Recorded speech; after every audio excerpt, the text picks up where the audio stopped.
le damos la bienvenida a nuestro primer invitado del día. Se trata de Melanio Paredes, exministro de Educación y exministro de Industria y Comercio, miembro del Comité Político del Partido de la Liberación Dominicana. Bienvenido, un placer tenerle con nosotros. Buenos días, Buenos Laura, días. Caminero, Geraldine, a los amigos de Telemicro.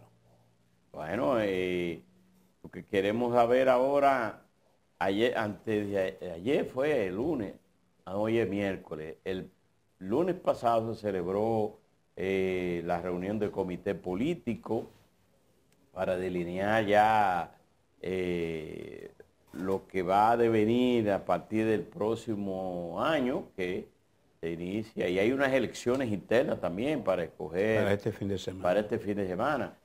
¿Cómo está ese proceso?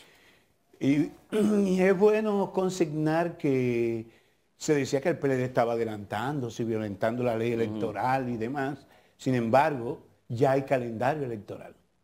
Esta semana la Junta aprobó. Ay, ¿eso qué tiene que ver, don Melanio? Bueno, que estamos... ¿Por qué puede haber calendario y que haya una irregularidad? Estamos a 14 meses de las elecciones municipales y a 11 meses de entregar las propuestas de alianza. O sea, estamos al doblar de la esquina. Bueno, pero específicamente lo que se le ha criticado a este proceso del PLD, y que de hecho, a propósito del calendario, el PLD tiene que trazar su ruta de cómo es que va a pasar estos temas por la ley de partidos. Así es. Va a haber un proceso de primarias. De hecho, el director de elecciones estaba diciendo que para poder completar el montaje de ese proceso, que es en octubre del año que viene, necesita saber si los partidos se van a acoger o no al método de primaria. Así es. Y estamos hablando de una persona que sabe de eso. Sí. Mira, efectivamente, el PLD termina su 9º congreso, que inició en diciembre del 2020. Vamos a tener 2 años. Termina este fin de semana eligiendo las últimas instancias de elección, que son las direcciones de distritos municipales, de municipios, de circunscripciones electorales y de provincia. Ese proceso está pautado entre el viernes 9 y el domingo 11. Ahí completamos ya el 9º Congreso José Joaquín Vido Medina, eligiendo las estructuras que mandaba el estatuto. El siguiente paso, además de la conmemoración de nuestro 49 aniversario, que es el 15 de este mes, habrá un acto hermoso en la Casa Nacional. Estaremos entregando certificados de reconocimiento y, como dice Laura, entonces nos abocaremos ya entrando el 2023 a prepararnos para la convención, congreso elector o primarias que manda la ley electoral y que con los que elegimos esta semana completamos la matrícula de esa instancia decisoria. O sea, al elegir, perdón Geraldino, los presidentes de distritos municipales, de municipios, circunscripciones y provincias, estamos completando conjuntamente con los miembros del Comité Central, quien tiene que definir, conforme la ley de partido y la ley electoral, nuestro candidato presidencial. En este caso, la formalización de una persona que el 16 de octubre identificamos como nuestro próximo candidato. ¿Hay un acto para oficializar esa terminación de ese congreso del PLD? A propósito del aniversario, el 15 de diciembre. El 15 de diciembre. Sí, estaremos haciéndolo. He visto comentarios en distintos medios de comunicación, periódicos, radio, televisión, redes sociales y gente en la calle que le habla a uno también. De que supuestamente el presidente Danilo Medina, con los actos de juramentación que se han estado llevando a cabo, ha estado opacando al aspirante y prácticamente candidato presidencial Abel Martínez. Pero además, en ese mismo sentido, se ha estado publicando supuestas renuncias de cantidades de dirigentes del PLD pasando a otros partidos. ¿Ustedes evaluaron eso en la reunión del comité político? ¿Hay algo realmente sobre eso? La reunión del pasado lunes, una reunión ordinaria, conocimos de la marcha del proceso, teníamos un acto de juramentación para Puerto Plata, que era el tercero, en esta nueva etapa después de señalar o identificar nuestro próximo candidato presidencial para ajustarnos a lo que establece Laura.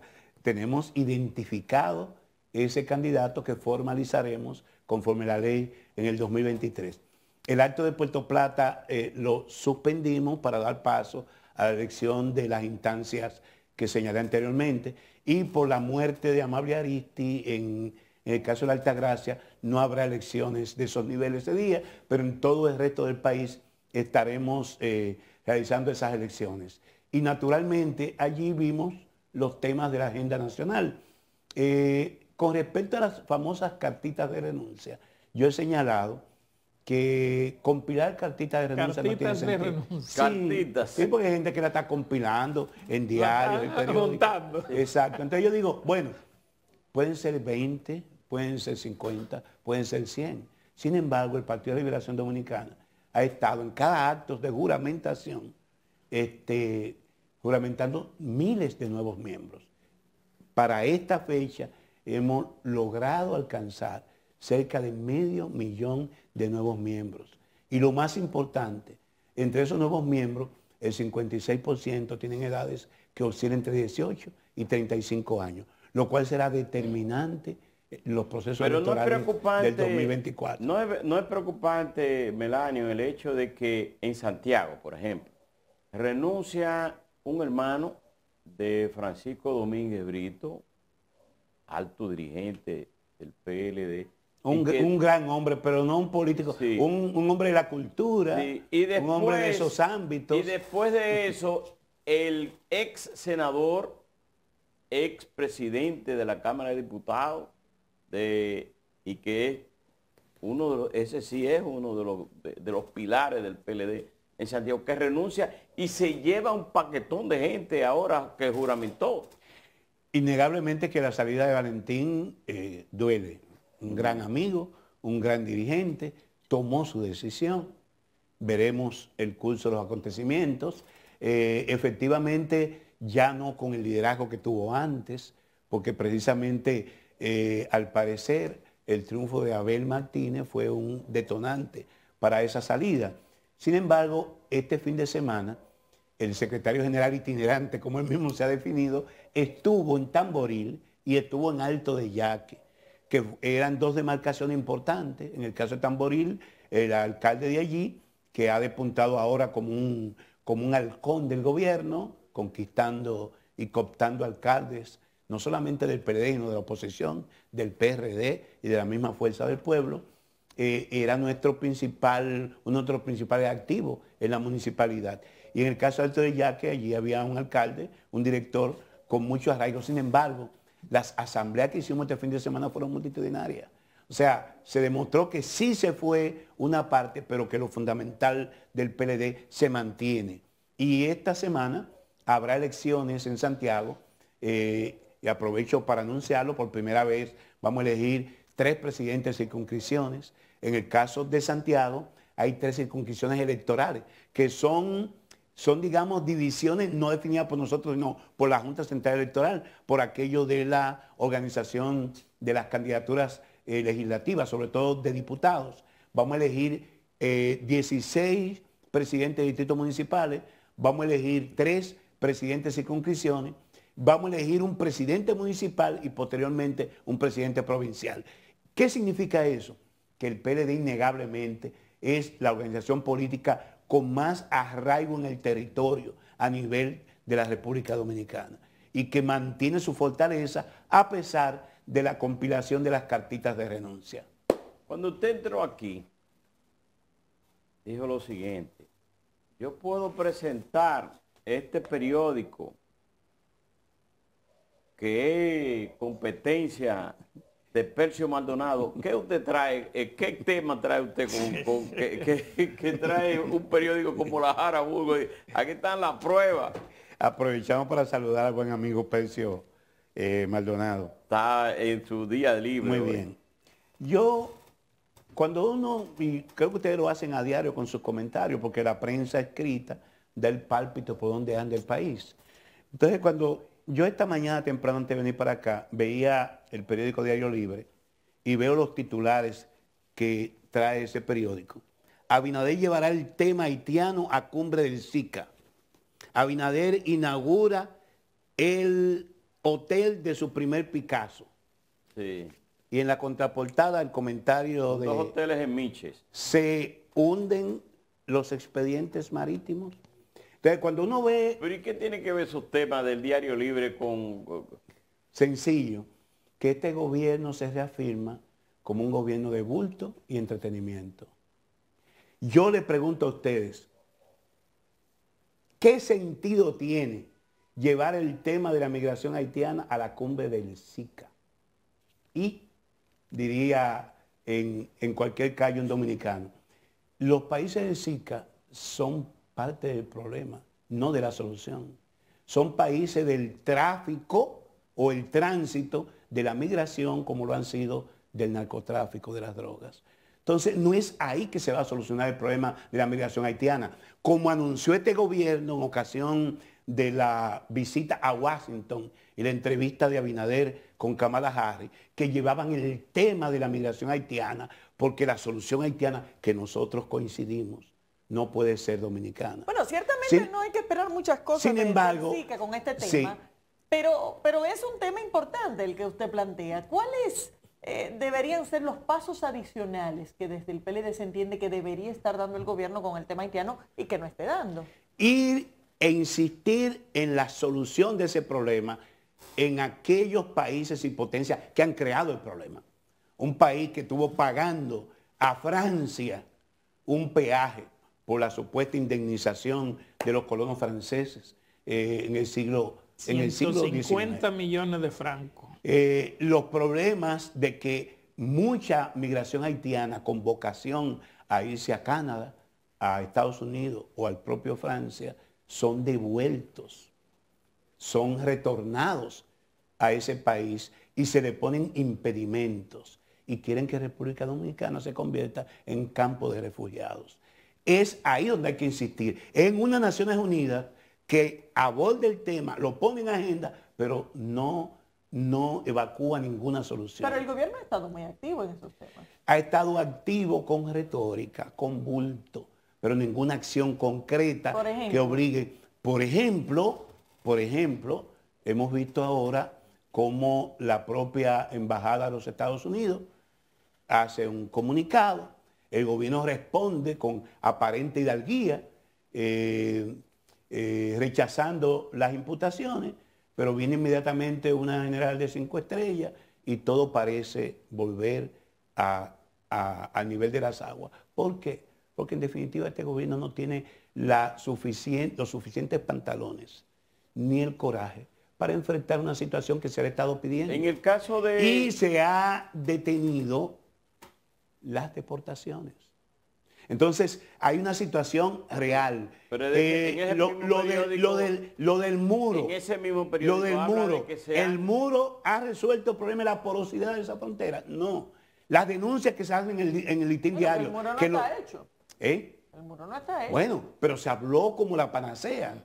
Y yo pienso que no termina, ese muro ni siquiera se terminará durante la anterior gestión. Como no se terminará ninguna obra de importancia en este gobierno. Señores, cuando dice el titular que el presidente inaugura el hotel de su primer Picasso, es una inversión privada, es una inversión pública. Pero a los políticos siempre le han gustado muchísimo. Pero fue financiado por el Banco de Reserva eso. Por eso digo que es un gobierno de entretenimiento.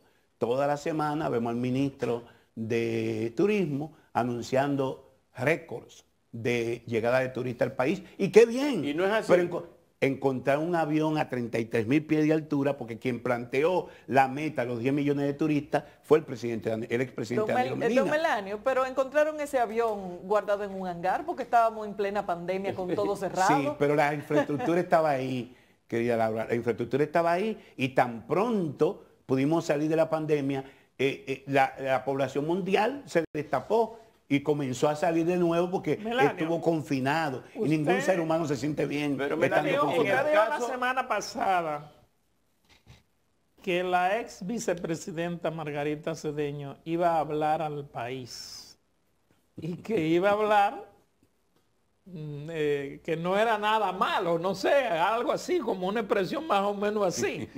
Eso fue hace como 10 días que usted lo dijo. Sí, pero fue un medio. ¿Qué es lo que hay realmente? Fue un medio buscando resonancia. Yo me preguntaba cuando Margarita se incorporaba, que estaba molesta, y yo dije que no, que de ninguna manera, y que en su momento ella, no yo, ella hablaría, y ya habló el lunes, porque se habla hasta con gestos. Ella ella asistió a la reunión del comité político. Eso es un gesto bueno. de que... Habló ya, con su sola presencia habló. Mientras él no pudo asistir porque estaba afectado o recuperándose de la afección que tuvo recientemente por el COVID-19, Margarita estuvo en la reunión del comité político. Entonces, eso es una buena señal de que nosotros logramos armar un proceso de consulta que, lejos de crearnos problemas, nos compactó. ¿El PLD fijó alguna posición dentro de su reunión del comité político con relación al conflicto que hay?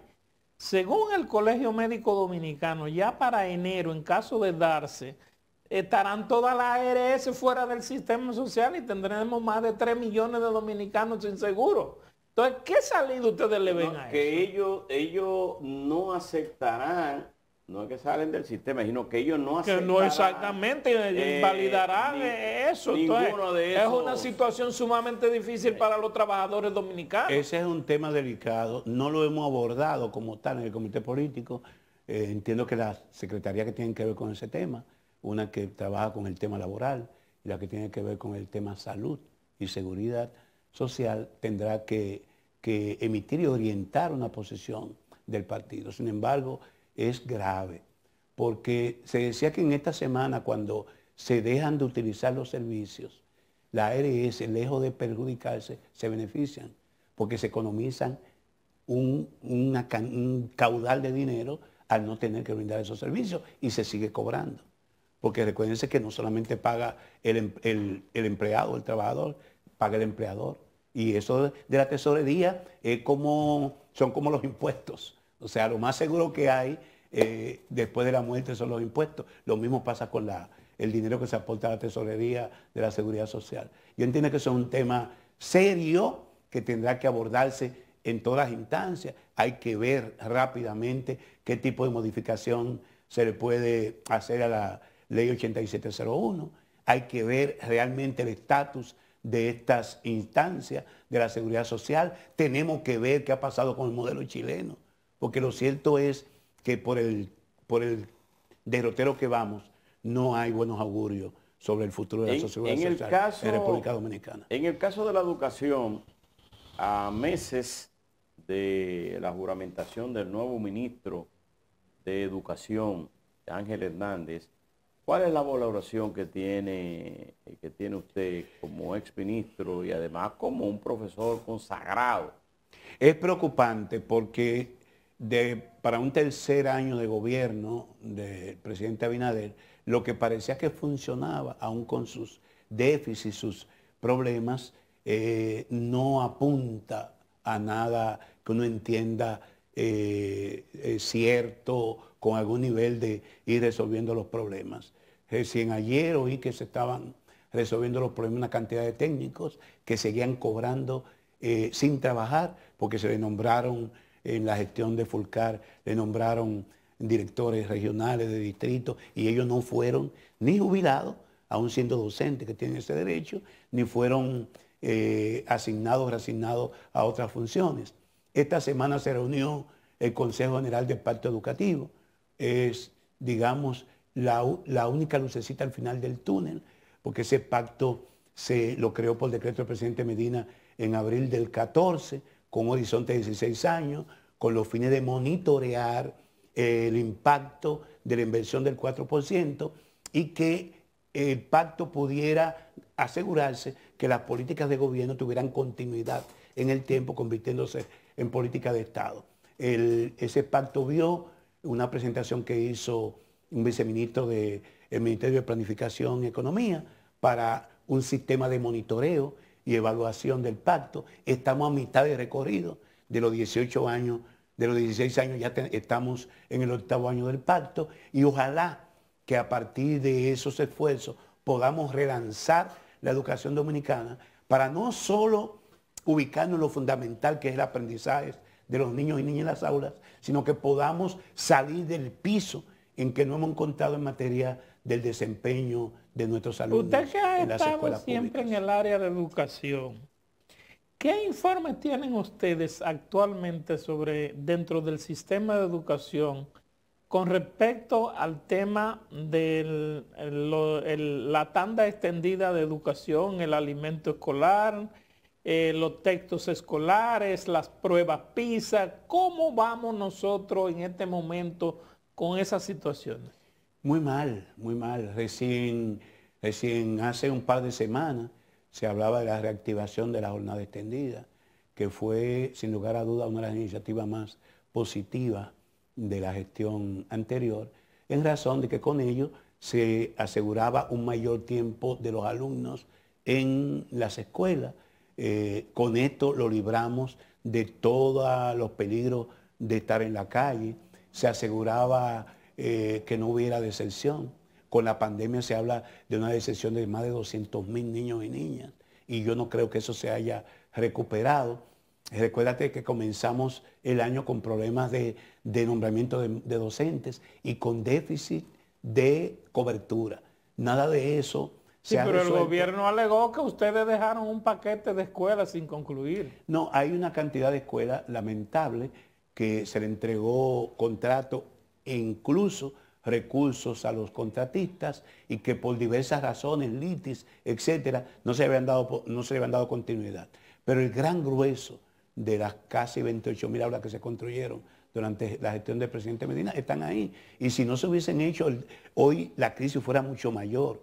Entonces, todo el tema de la recuperación de la jornada extendida, la posibilidad de aplicar las pruebas diagnósticas de tercero y sexto grado, retomar las pruebas nacionales como un mecanismo no solo de promoción, sino de evaluación de todo el sistema. El tema de nombrar los profesores que corresponde a cada área, porque no solamente es nombrar profesores, sino que nombremos los profesores del área de ciencia en la disciplina que corresponda, o lo de matemáticas ahí, que no tengamos un profesor de educación física dando idioma, porque es una barbaridad. Entonces, ojalá que el ministro, lejos de denuncia, como he estado haciendo, pueda acometer iniciativas para resolver los múltiples problemas que hay en educación. Y este gobierno, lo más que le queda en este año y 6 meses de gestión, es poder organizar un poco la casa, porque ahí no hay un proyecto educativo, salvo lo que podamos rescatar del pacto educativo, coherente, consistente, que podamos decir al final que se avanzó en estos 4 años en materia educativa. Muchísimas gracias por tu participación. A ustedes. Señores, despedimos a Melanio Paredes, ex ministro de Educación, miembro del Comité Político del PLD. Vamos a una pausa, ya volvemos.